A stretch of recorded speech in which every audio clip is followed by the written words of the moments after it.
Hi, so I'm Maya Wood in History of Art 347, East Asian Ceramics, in spring semester 2023. And I did my final project on embodied beauty, feminizing Chinese ceramics in 18th century China and Europe by He Feng. So intro to Feng Schulneweiss, and he has two names. He has a Chinese name and a German name, which that's the second one, Feng Schulneweiss. So he studied art history and got his bachelor's at Southeast University, and then got his master's at Shanghai University. And he's in the graduate program and PhD. He's a PhD candidate in East Asian art history at Heidelberg University. So he's currently a PhD candidate, and he has two focuses with East Asian art history and transcultural studies. He's received over 8 grants, several fellowships and scholarships, and the Mary Vidal Memorial Award. And he speaks 3 languages: Chinese, Mandarin, English, and German, and has 9 different publications. And this is the only picture of him I could find online. So So the main statements from the article, femininity in pottery is represented by many different things: shape, glaze, decorative patterns. He spends a lot of time talking about how pottery is emulating the female body using those different things. And then feminization of Chinese ceramics is transcultural, especially within Europe and German-speaking Europe, and cross both territorial and cognitive boundaries of culture because of the materialization of the female body. So the materialization being the pottery and ceramics being sold and then traveling around Asia and Europe. All right, so methodology and evidence. So on the left are different sources that he uses and then names within the text. So Yangxian Mingtao Lu is the first one, which he does spend a great deal of time on. And then within that are several like essays. So it's sources within a source, if that makes sense. So the second one, Yangxian Minghu Fu, is within the first source. And then Yuxie Tao Ya, excuse my pronunciation, um, is the third one. And then, so the different types of evidence, he uses official history and stories. He uses a lot of different stories. Um, and then archaeological discoveries, so about the different pots, and then also paintings and different things discovered, historical documents, such as the ones on the left, and then materials, so paintings and pots that are within the text. And he uses a lot of primary sources and paraphrasing. He doesn't use as many true quotes. It doesn't quote things as much. So terminology. So Merengian, also yeah, excuse my pronunciation. I did practice, but my tones are not always super correct. So Merengian was the major shape of refined porcelain vessels. So it's meant to emulate a beautiful lady's shoulder. Merenchi, Merenchi, was there's 3 different types of glazes, and they were each after each other, and they showed the different shift in describing the female body. And then Yanqian literally means cloud shoulder, and it was a type of collar and shoulder garment, which was then put into pottery. Like the different patterns on the garment were put into the pots on the shoulder part of the vessel. Bogu was another motif of 100 antiquities, that's the meaning, that was combined with the cloud pattern. Yosu was the raw silk worn on women's shoulders, which was also emulated in pottery with the shape of a teapot. So the main points and sections. So He had 3 different sections in the essay.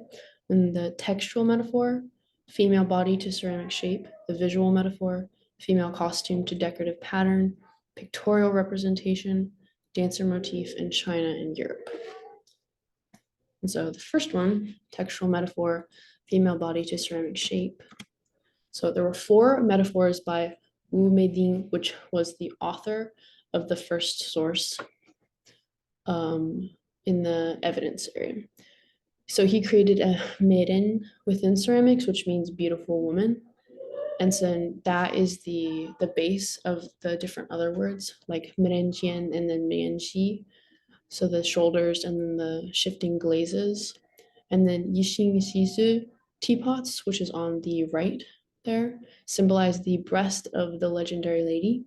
So the one on the right is a yixing ware teapot from the 16th, 17th century. Um, and then yusu was the silk and the decoration. So this section was mostly talking about the way that femininity in the female body was replicated within pottery. The visual metaphor, female costume to decorative pattern. This was more talking about the pattern and the decorations instead of the actual way that the clay was formed, shown like in the last slide, the shape of it to emulate, you know. Yenxian was extremely influential on both textile and porcelain. So instead of just being something that ceramicists tried to replicate, it was also for textile makers. Yeah. Bogu and floral motifs were also both used as patterns to help replicate femininity within ceramics. And then the shoulder garment of the Yinqian onto the shoulder of porcelain to emulate the female body and especially visualizing femininity in a male dominated context. So if you're creating a pot that has the shape of a woman, the shoulders of a woman with the shoulder garments, you have Yunjin, and then it's become a materialization of the female body that can circulate um, in society, which was often male dominated. And on the left is the Yinqian, which, and if you notice the pattern on the outside of it, it looks alike to the plate on the bottom, the center pattern, like I don't know what shape you would call, well, it's the cloud shape, but it's like the little, looks like that. Anyway, pictorial representation, dancer motif in China and Europe. So we have the female body and femininity subject of Chinese paintings. So instead of just ceramics, it was also within paintings. And in the right picture there, you can see there's women dancing. And that painting is called The Spring Morning in a Han Palace. And the painting, the quality of that photo is not the best because the painting is actually like really, really long. So finding a specific area, like this one with the two women dancing, well, I could not find the best quality, but it's okay. And the dance motif, inner Asian imagery, ceramics as a material vehicle for which the Chinese female body traveled. So going back to if you put the idea and the concept of femininity in the Chinese female body into the ceramics and you circulate them, and not just through Asia, but also through Europe, then and then exotic versus hybrid commodity. So it's going to that idea that it's a commodity. Yeah. All right, conclusion and main points. So these are two quotes from the beginning and the end that summarized his main points pretty succinctly. The cultural practice of feminizing ceramics perceives the materiality of the ceramics, including shape, glaze, and decorative patterns in comparison to the female body. And then the 18th century transcultural possession of ceramics related to the notion of femininity, which declares silently yet explicitly the possession of embodied beauty. And so my critique or my critical analysis, the dancer motif in Europe, and not just the dancer motif, but the transcultural concept, it focused on a German perspective or a German speaking Europe perspective, which makes sense because of the author's relations to German and to German speaking countries. But it was not within all of Europe. It was mostly German speaking Europe. So that was one thing I did notice. Another thing was the intended audience of this would be an audience with more specialized knowledge of ceramics. Um, it was more of a high academic level, I would say. And then the visual examples. The visuals in this piece were low quality, and maybe they didn't load right, but they were quite crunchy. So if I would recommend maybe, or I would change the quality of those and also add more images that exemplify the different types of ways femininity is represented in pottery, because there was not a lot of that.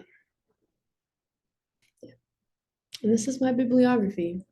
So thank you.